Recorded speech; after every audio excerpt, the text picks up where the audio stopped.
have to say, this must be the most fun house party I have ever had. And why is that? Why is that? One, it's because we're all here together, and like this has more of a feeling of like a college house party than of a political fundraiser. Yes. Because political fundraisers tend to be really boring, really stodgy, and people, the food is worse, and there's like much more of a like ha ha ha like. Whereas this feels like the Yang Gang. Am I I remember this very, very fondly because this is the way political events should be. Like I have done the other type of event, and they're not a good time. So it sounds like many of you were at the rally earlier tonight. So I'll talk a little bit more about some of the things going on at the campaign side, give you more of an inside scoop. So Barbara's experience discovering us on podcasts is very normal, as many of you might have done. Yeah. And it's not just because we're in LA and you all drive a lot. You have the audiobooks and the podcasts on very, very much. And so sometimes people ask us, like, oh, what was your strategy? What was your strategy? And it's like, honestly, we're just trying to get the word out. And there was a period when cable news was not really having Andrew Yang on their airwaves. And so we were like, oh, we should try and talk to some of the smart podcasters out there. And one of the early huge lifts the campaign got was being on the Waking Up podcast with Sam Harris. What was wild is, like, it felt really historic even when I was doing it. And which is odd because I wasn't actually with Sam physically. It was just me and this microphone. Sam was very classy. He sent a classy microphone. So to make sure the sound quality was top notch. So we still had the high quality mic. And so it was interesting is like you're having this hour-long conversation with someone who's across the country, but it felt, I was like, for whatever reason, this feels like the most crucial turning point of the campaign. And what happened from that podcast is that Sam has many, many fans, including many people here in this room. And so one of the fans of that podcast was a guy who worked for the Iowa Democratic Party and was figuring out who was going to speak at an event called the Iowa Wingding, which is an event that draws about 800 to 1,000 Democratic activists in Clear Lake, Iowa. So because a Sam Harris fan heard that podcast, he then went to the organizers and said, hey, you need to have Andrew Yang come speak. And then I spoke there, and because of that, I got this whole flurry of invitations in Iowa. And then Sam doubled back a while later and said to his friend Joe Rogan, hey, you should really have Andrew Yang on.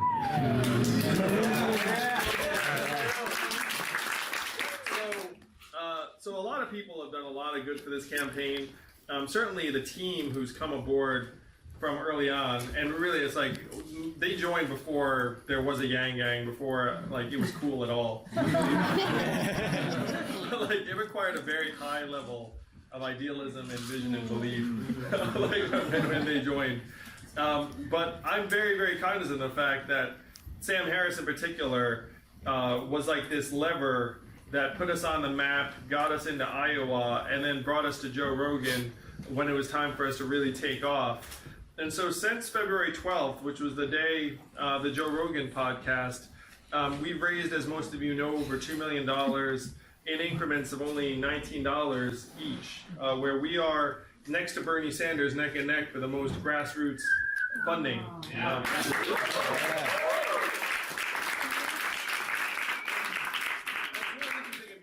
Numbers where the fact that we're so grassroots funded, the reason why the press is all attentive to that, one is there's like a sense of genuine people power if you've got a lot of small donors.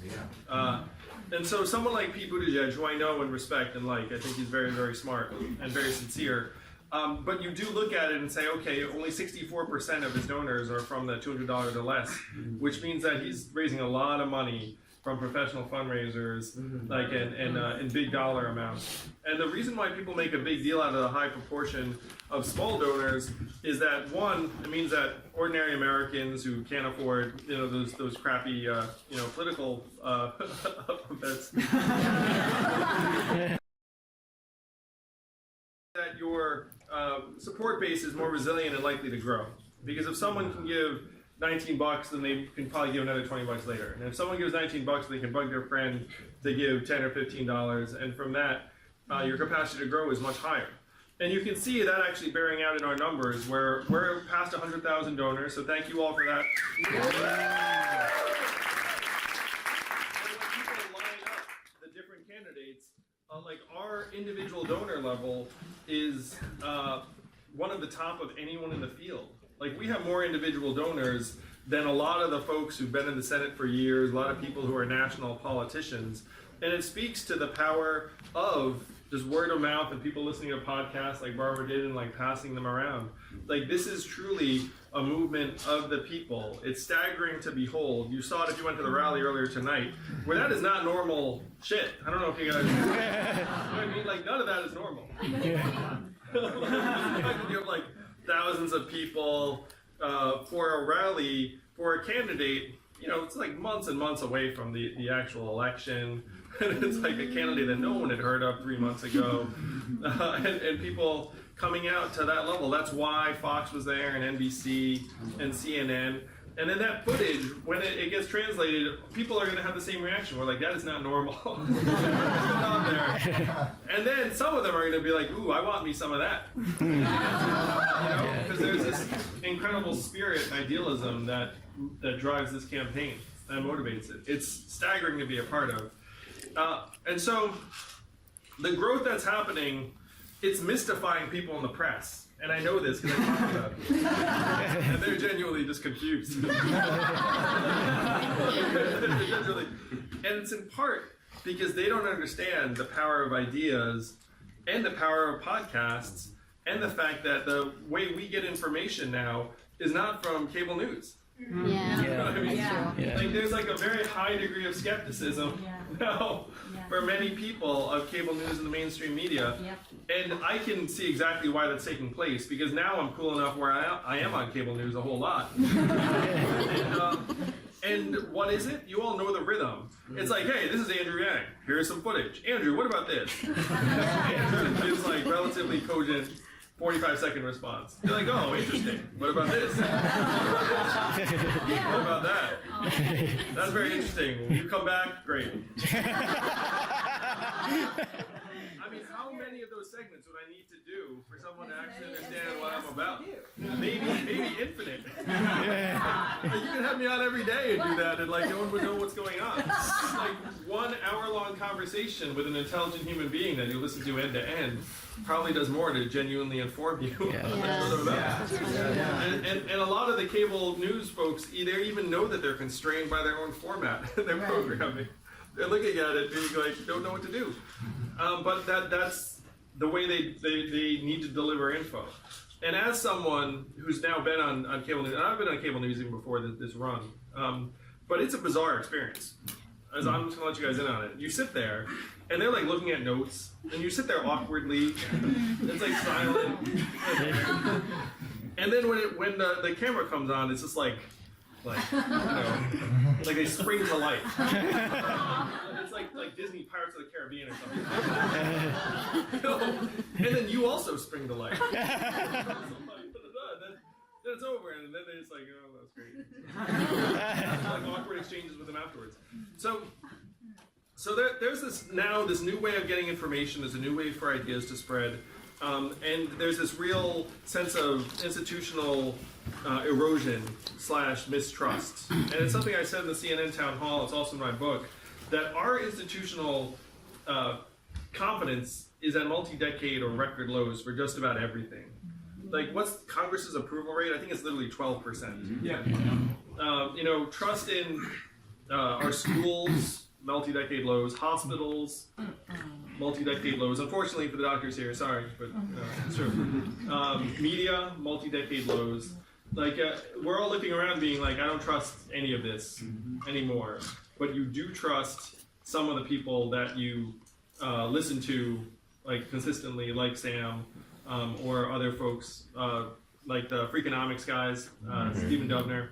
And so that was another, it's so Shout out to Mike Pesca, that's the first one I heard. Nobody mentions that one, but that's where I heard. Yeah, Mike Pesca of Slate.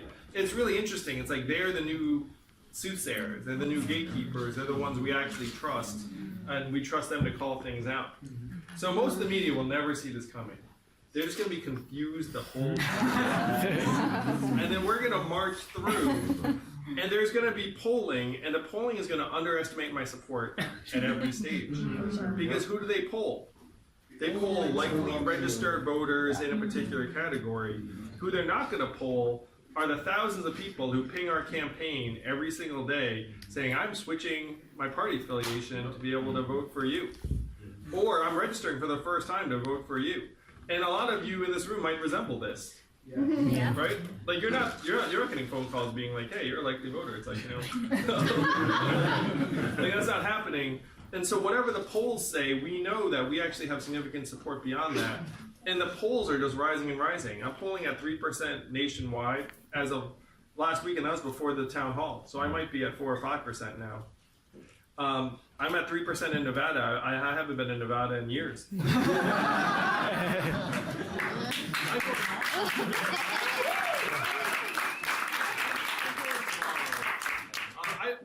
One of the jokes I tell, it's like, well, this is the truth. It's like, if I was in Las Vegas for any longer than 3 days, I would wind up broke, divorced, overweight,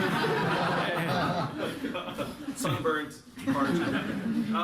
So the word is spreading because of people like you, and we can't thank you enough. And this is the power of this campaign, the power of the campaign that no one will see coming. But there's nothing that can stop the right people and the right ideas whose time has come. Yeah. And that is where we are right now. The appetite for it is so high, and politics as usual will not suffice. And we can all see it. And everyone has been casting about for an alternative. It's like I did not necessarily, I had some beliefs, some confidence, some visions, but I did not realize how badly we needed real talk and real solutions and real ideas that would move the country forward until we really got going in this campaign. And I just want to thank you all for sharing in that confidence that we can solve our problems, because we have that ability if we just take it upon ourselves to convince our fellow Americans that we can truly rise to the challenges of the 21st century. So I just want to thank you all. I'd love to take some questions too, but just want to thank Barbara in particular for hosting us, and the hosts and the wonderful visitors.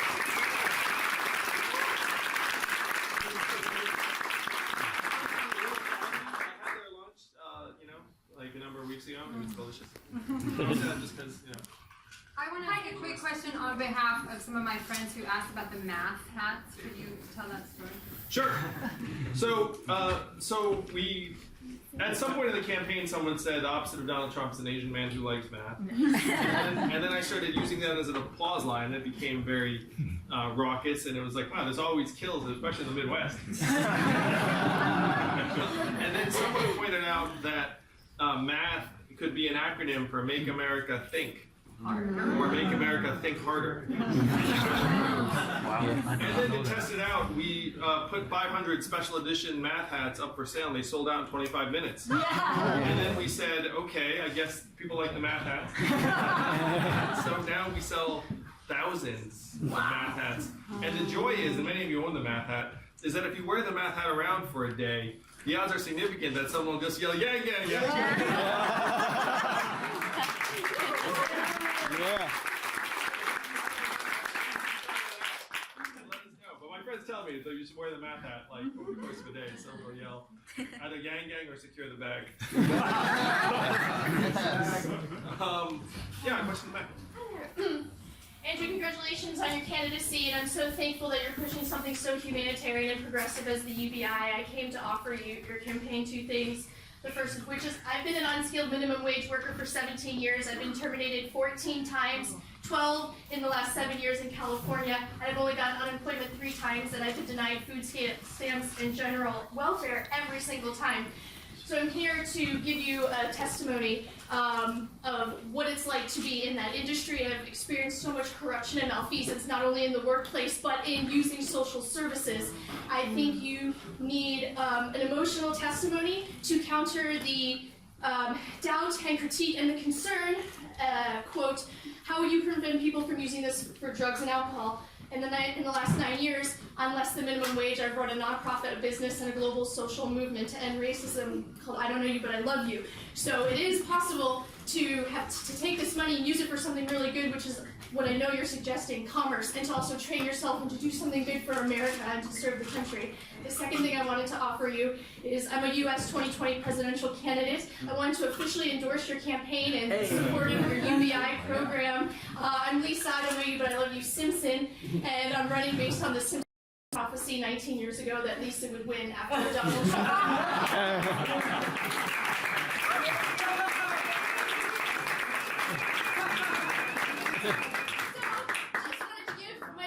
As a progressive candidate doing what some would consider a long shot. I just really want to be here and support you. I believe candidates should support each other, and I'm just here to offer that to you. Thank you so much. And I just, I printed one of these shirts for you, so you're the second person in the world to have a Lisa Simpson shirt.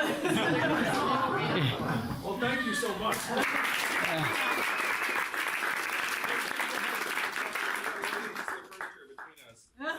But thank you. No, it's beautiful. And your name's actually Lisa Simpson? Yeah, I legally changed it.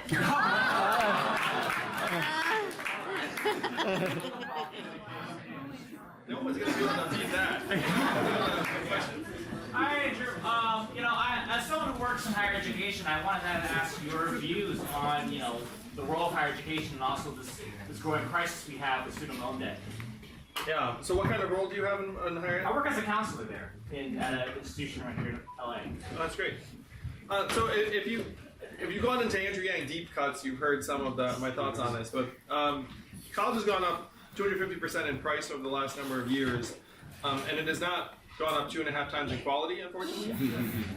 And so if you dig into the reason why the cost of college have gone up so much, it's not faculty, it's not buildings or facilities, it's administration. It's non-academic administration, which is the administrator to student ratio has gone up more than 150% over the same time period that the costs have exploded. So the tough part for families is you feel like you have no choice but to pay whatever it costs, so you take out giant loans, which the government so helpfully provides, and then the government actually still makes money off those loans.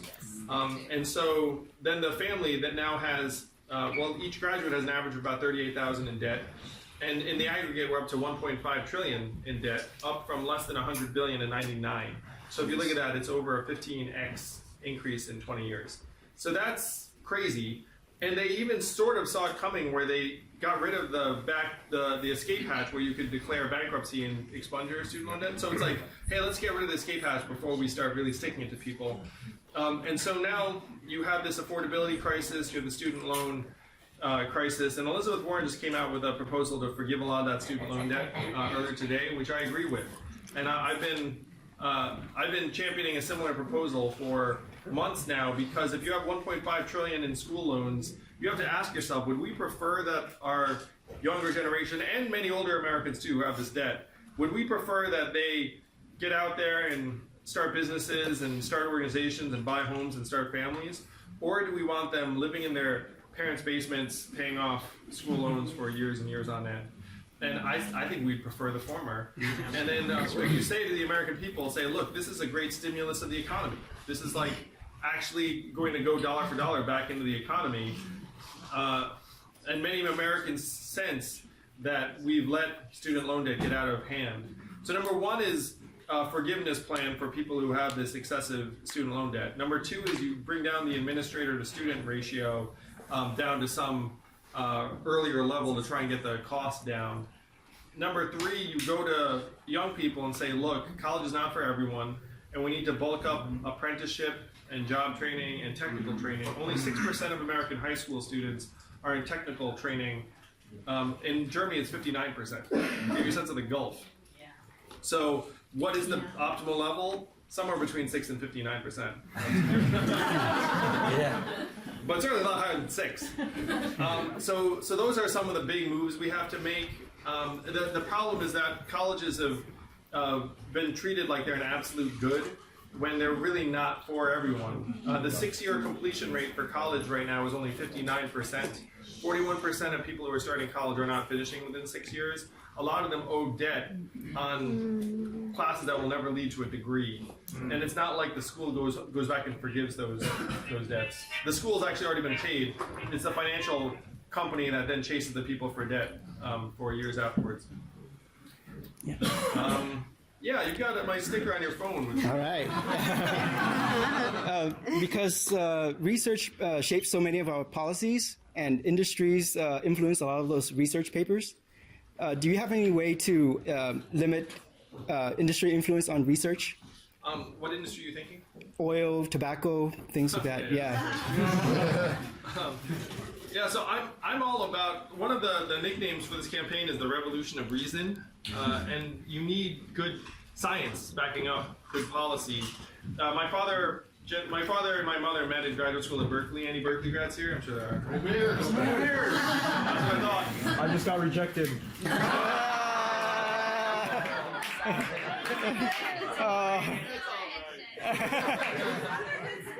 Just said college is not for everyone.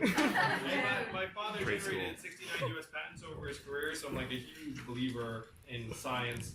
I used to think every dad had a PhD, and then until someone beat me up and was like, no, they don't. So we need to separate out science and industry, or at a minimum, if industry funds studies, we have to say, look, this thing was funded by Altria. This thing was funded by. The problem is that right now money is running really like most all of American life, including our idea generation and science generation. So my brother gets grants from the NIH, and one of the things I'd want to do is I'd want to try and make NIH funding more robust, so scientists aren't all chasing industry for the resources to fund their studies. Okay, thank you. Kai. Two things.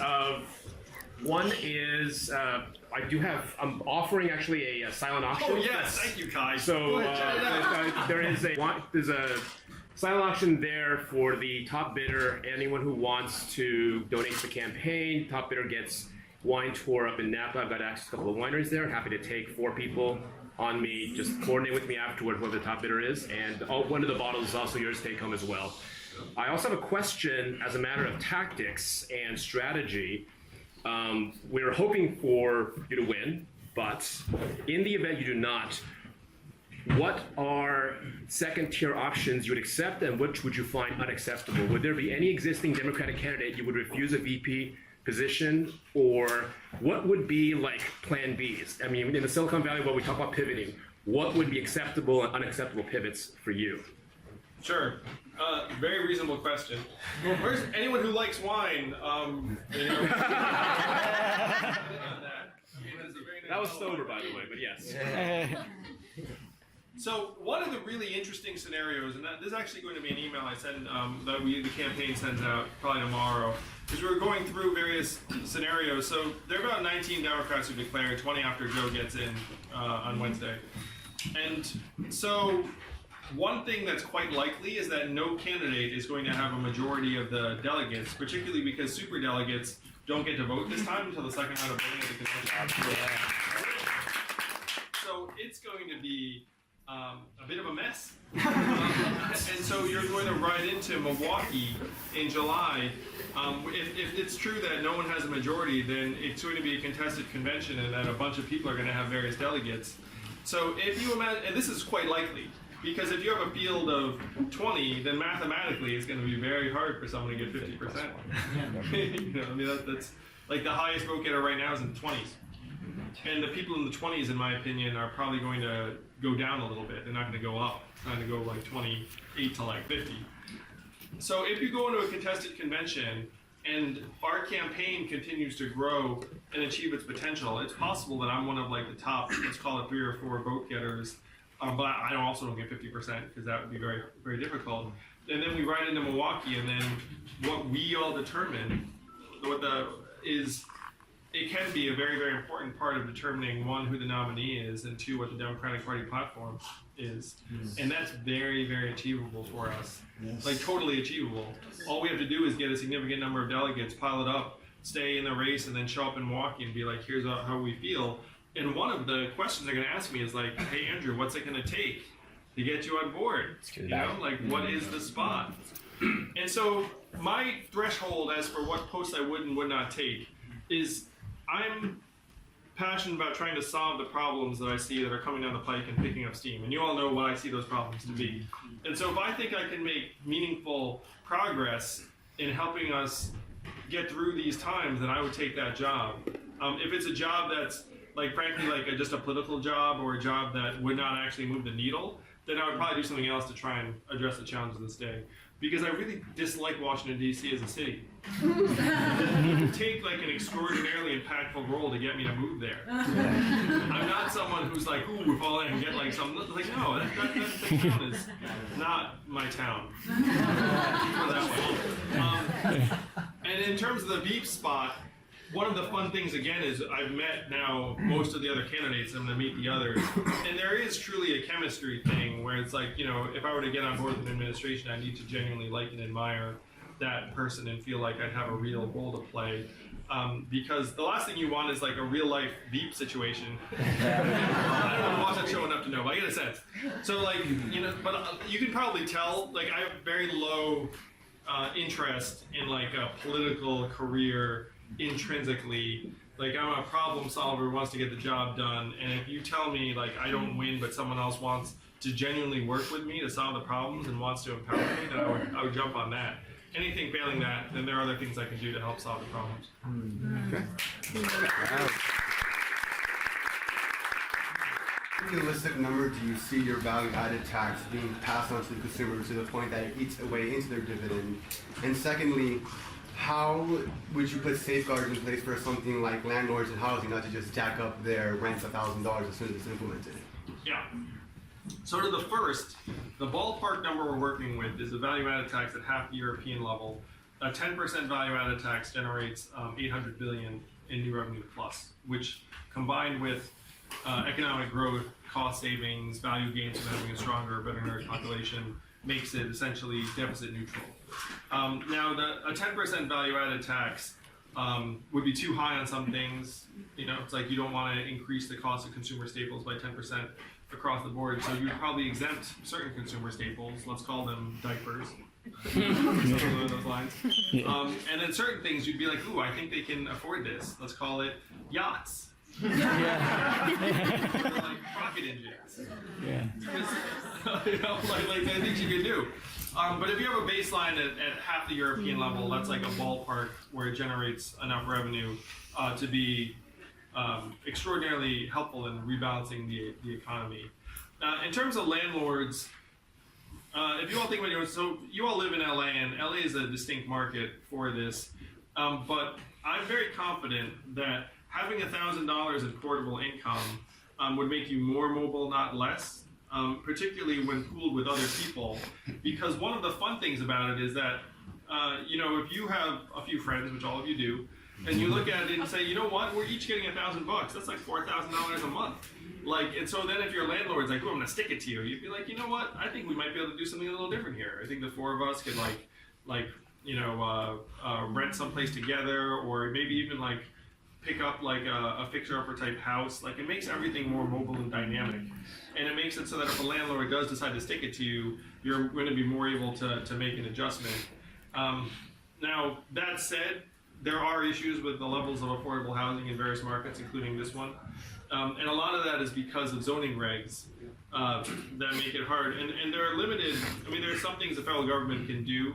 And so I would want to try and reduce the restrictions on building affordable housing that's primarily driven by NIMBYism, which is like, you know, a lot of people, it's like, I'm for affordable housing in the abstract, unless it's in my neighborhood, then I don't like it. I mean, the fact is affordable housing has to go somewhere. Yeah. So that, but it would make your rental market much more dynamic generally. Thank you. Yes.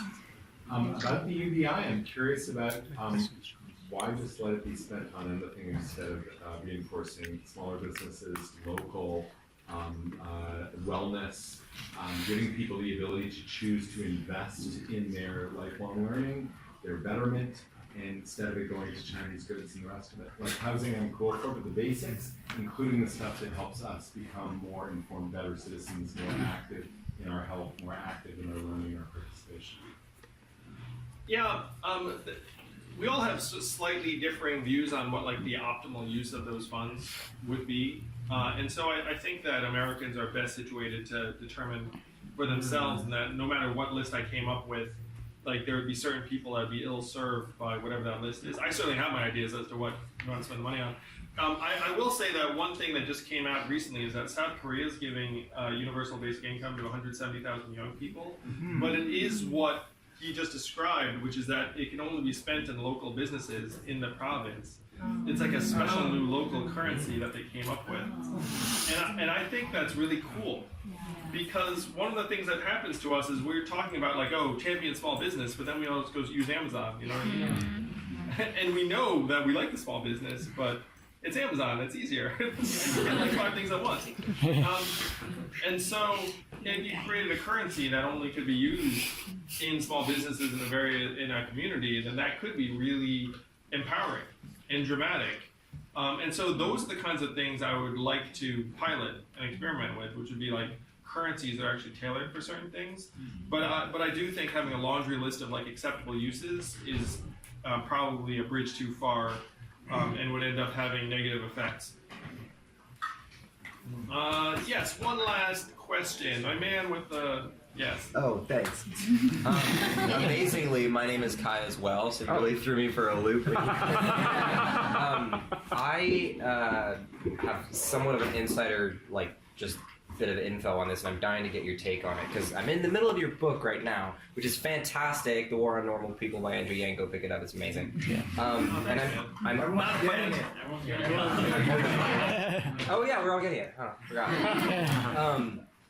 And I'm in the chapter on education, and so my parents are both educators at a small college down in San Diego, and they told me something really interesting a few years ago, which is that the university at which they work is telling them that the number one thing that's going to drive their costs going forward is healthcare, and providing healthcare to their faculty and their students.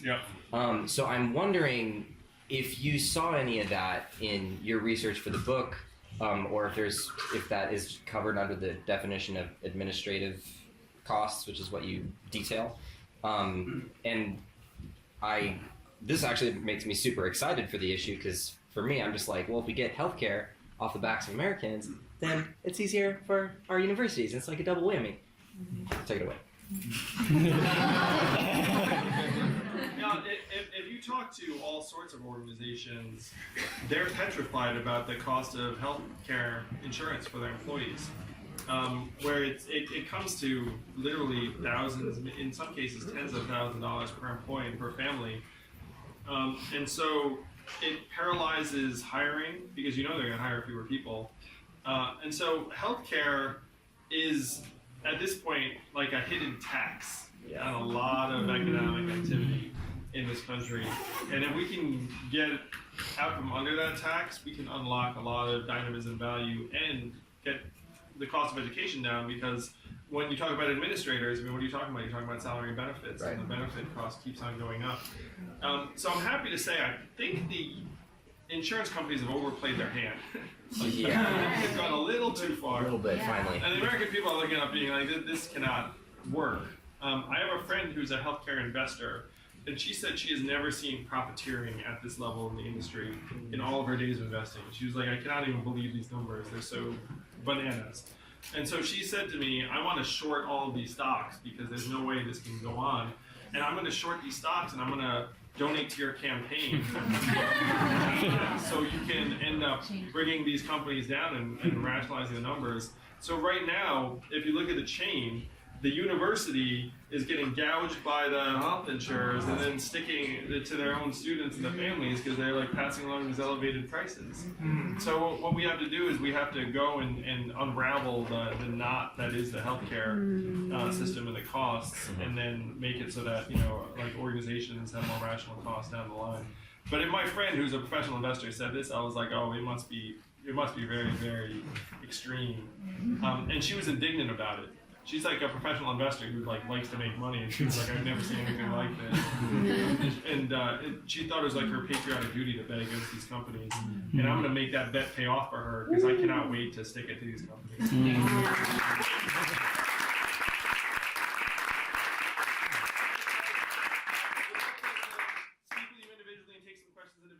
So, I'm Zach. Hi, guys. I'm Andrew's campaign manager. Hi, Zach. Let's get Zach. Yeah. Andrew had to read the whole team, but specifically Andrew has a very early flight to our first trip to Nevada tomorrow. He's excited. So we got to take him soon. But what I will say is this: it is a fundraiser. Yahoo! Man, you've all given. What I will say is this. There's a certain senator from California who's running for president, who will remain nameless at the moment. And she had a rally in Oakland. Guess how much that costs to run? $500,000. Guess how much the Yang Gang spent on our rally this year? $1,000 a month. $1,000.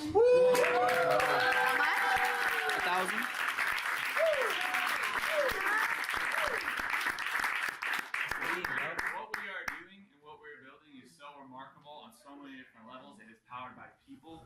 It is powered by innovation. It is a team. Our team is 25 scrappy entrepreneurs working all day and all night to milk every cent you give us to get this guy in the White House. So if you are thinking about donating, I promise you have my word, you have my staff's word that we will make every cent of it count.